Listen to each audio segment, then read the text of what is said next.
room. This is nice. That's right.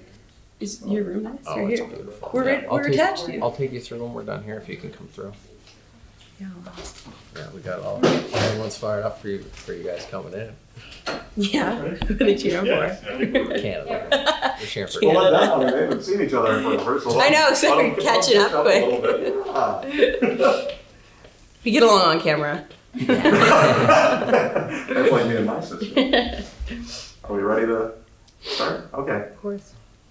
How excited are both of you for this? This is just a unique, incredible opportunity. Take the lead, bud. Yeah, sure. I mean, it's kind of a surreal experience for sure. I mean, Bren and I, our journeys have really taken us all over North America, all over the world, I guess you could say. So we really don't see each other very much. So to be kind of living out our dreams, doing what we love, and then coming back to like the exact same rink, exact same hotel, it's kind of a full circle and pretty cool experience. So I'm excited for the weekend.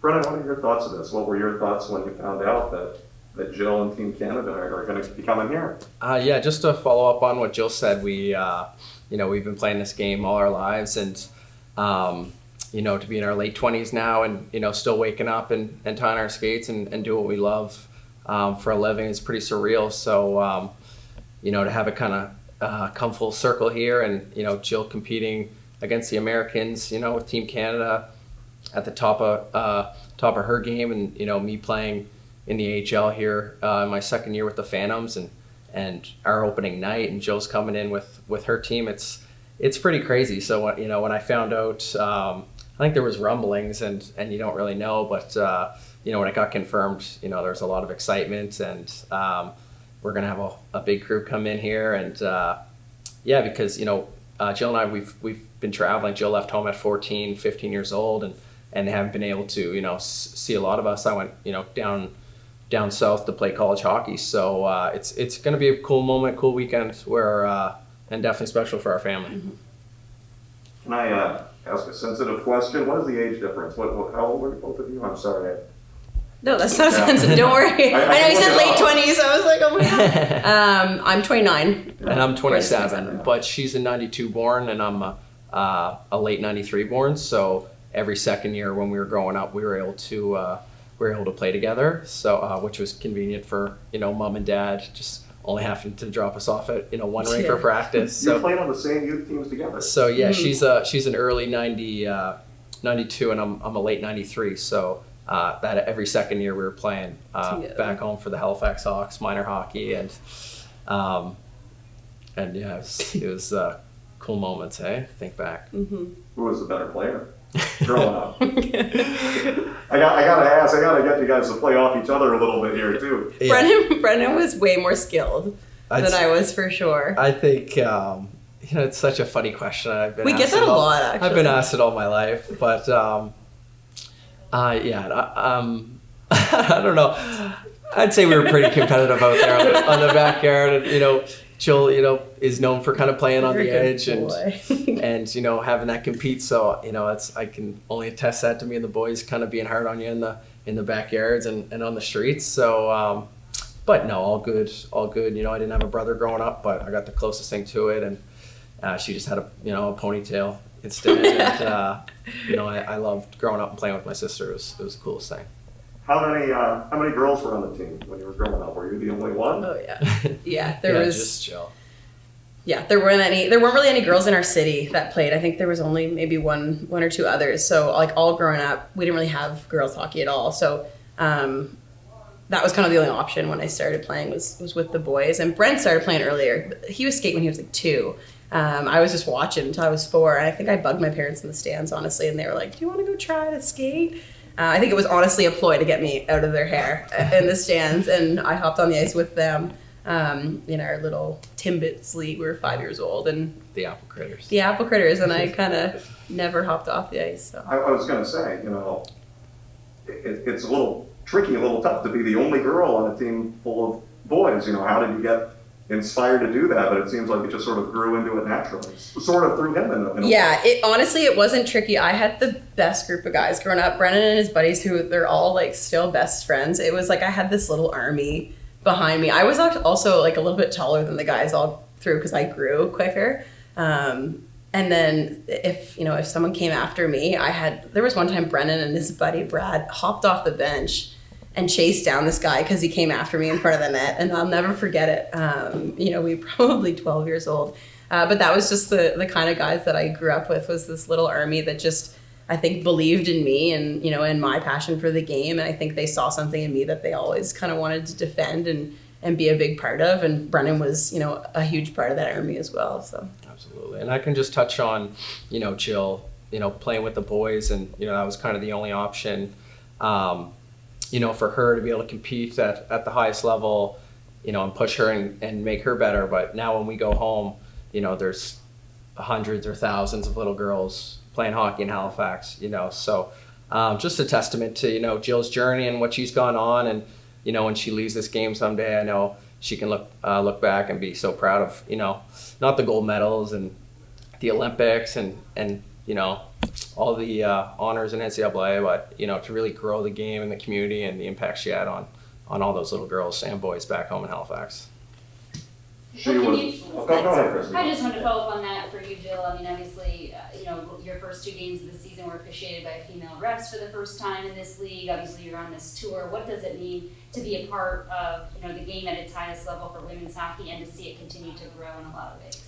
Yeah, I mean, it's huge. Like Brent said, the number of girls that have, continued to grow and play hockey, especially back home, where we're from, Nova Scotia. But I thought it was really cool the other day when I saw, that first female ref's game. It was neat, and it was him, and one of the pictures was him lined up at a draw. And I thought it was really cool because, Brennan's been such a huge supporter of my career, not just as a female athlete, but just in support of female athletes everywhere. And I think that's just been so huge and so influential on me as a person. So I think it just shows. It shows how incredibly exponential this game is growing on the female side. So to be able to play here, with the top level in the world, against top level in the world, and continue to see now there's females kind of dominating the males game as well. It's huge, and I think it's something that a lot of guys, and not only just the female side, but the guy side, is proud of. It's proud to be a part of. So I think that's huge. And I think it just shows, the changes that are being made in the sporting world.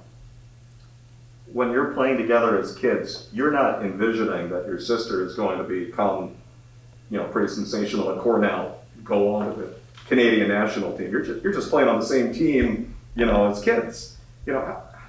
You get emotional watching, her progression through Cornell and how good she was and making the Canadian team? Because, back then you probably had almost no idea that this would be your futures.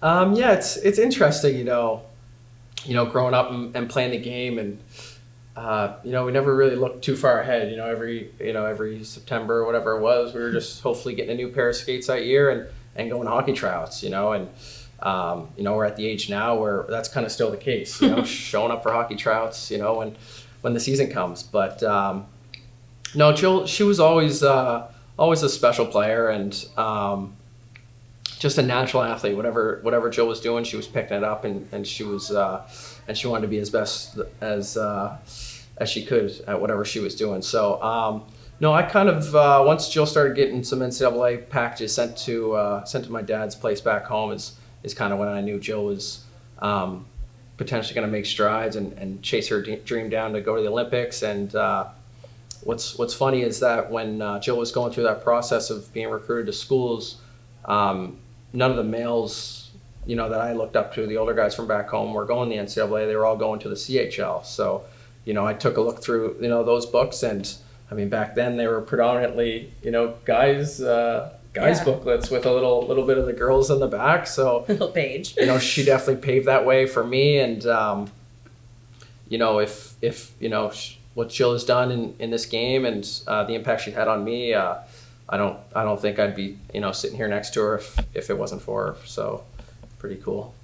How nerve-wracking is it for you to watch her playing in a gold medal game? Where were you when, It's a lot worse. It's definitely a lot worse watching Jill play, but than playing just because, yourself. I understand it now almost like, from a coach, as a coach, you want to be out there and help, but you can't. So, no, but Jill's, when Jill's out there, she takes care of what she has to do, and I just can't watch with my dad because he just stresses me out. But no, it's always super special to watch Jill, especially when she's donning the Canadian crest and representing our country, and she always does a phenomenal job, and her and all our girls. So I'm super proud of Jill and the rest of Team Canada.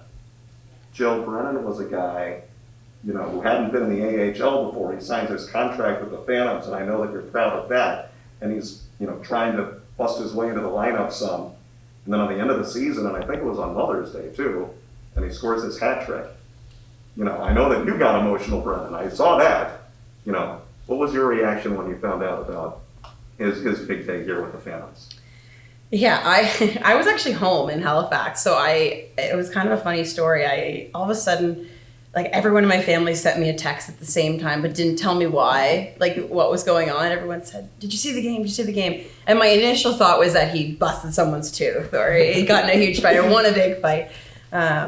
And then I went to my dad's and he said, come upstairs. So I came up and he had it all recorded. Anyways, we watched it through, and I actually did get emotional because this guy is he's like my absolute inspiration. I've never seen someone just grind towards a goal as much as Brennan has, and it's just a testament of character. And as I've gone through, my university career and, been able to go to the Olympics and just doing what's going on here, it's just, I see now how far passion can really get someone, and it's just proof, and it's just when I'm having a tough day or things aren't going well or I'm feeling like I'm grinding in and out of a lineup, I just remember, how far that, that grit and that passion can really bring you just from seeing what he did, seeing hey, I want to play here. I'm going to, I'm going to send my tapes to here. I had a couple good games. Hopefully someone picks me up. And I remember Brennan and I chatting one day and I said, listen, bud, you just need one person to see you. You need one person to grab that talent that you see, and you don't need, 50, you just need one. And, kudos to the Phantoms here. They saw that in him and they brought him here. And I've only heard amazing things and watched the guys, and I'm a huge fan. Now I'm a Flyers fan, apparently. But it's just a testament to, grit and passion. And this guy, wears his heart on his sleeve. And I know when he hangs his skates up one day and, mine are next to him, we'll be pretty proud of each other for the journey we had. Thanks, bud. Dan, did you have one?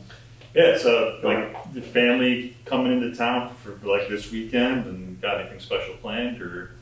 Not really. Pretty busy, both of you, obviously. COVID kind of keeps. Yeah, we got a decent crew coming in. My dad and uncle on that side are gonna come, and they haven't seen me play professional hockey yet. So, and it's been 3 years. So it's and then on my mom's side, I have some family in. We have some family, in Virginia, so she's out there right now, just seeing some family, and they're all going to drive in. So we should have a crew, probably close to 8 people here, which is a lot to us, to have all in one building and get to see 2 games. So it's gonna be a special weekend for our family for sure.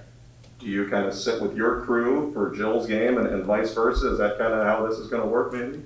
I'm not sure what's going to happen, with their COVID rules for the international play, but a lot of the boys in the room are pretty fired up. I think we're split down the middle pretty close for US Canada, and there's a little bit of rivalry there. So, but all good. Yeah, the guys are excited. I think most of the boys will probably be in the building tomorrow to watch US versus Canada. One more before I let you go. Revisiting this, you're playing on the same ice sheet in back-to-back days. I mean, this is. Did you just say this is just the wildest coincidence ever? This is just bizarre. Me? Yeah, it is. It is the wildest coincidence. We haven't been on the same ice sheet since we were 13, I think, 12 or 13, which I'm not going to date us, but that's a long time ago. So it is. It's really cool. And our family, we're from Nova Scotia, and they don't get out to watch much because we're so far and we're all over the world. So, for everybody to be here, however many years later, same rink, same weekend, it's a pretty surreal kind of thing for us, especially, at this point in our careers. So, I think it's going to be a pretty special time, and I'm so proud of him. I can't wait for our family to come in and watch him do his thing. you guys are a little emotional here today. I mean, not just seeing each other here for the first time in a while, but just thinking about it. I mean, you know, I sense it a little bit, right? I mean, Oh and yeah. I'm taking you down memory lane, so I think it's Yeah, natural, absolutely. isn't it? Jill and I, we don't get to see each other a whole lot either, you know. So, but like we shared the same passion and goal all our lives. So you know, the distance between me and Jill and the time away, and you know, that never really played a factor or distance our relationship at all, because you know, we can always pick up the phone and relate to you know, chasing down our dreams, and you know, that's kind of priority, and everything kind of, you know, stems off that. So we have, you know, so much in common, and we can go, you know, weeks, months not talk to each other, and then at the end of the day, we're still best friends. And yeah, this weekend, you know, if you believe in whatever you believe, hockey gods, whatever, I think they were up there pulling some strings. So it's going to be a super cool weekend, and again, just so excited to see them compete, and then, you know, hopefully they stick around and watch our home opener. I think that's going to be a big buzz with all the media we've been doing, and we got a hell of a group, you know, and a new coaching staff who's super motivated, and I'm just so excited to play for those guys, and yeah, can't wait to get this weekend rolling for sure. I'm just curious, Jill, how you managed to keep the whole team here to stay for his game on Saturday night. Is that? I wish. We actually, so we play, when we come to the States, usually to play against the US, we have kind of back-to-back games with them. So we are actually going to Hartford.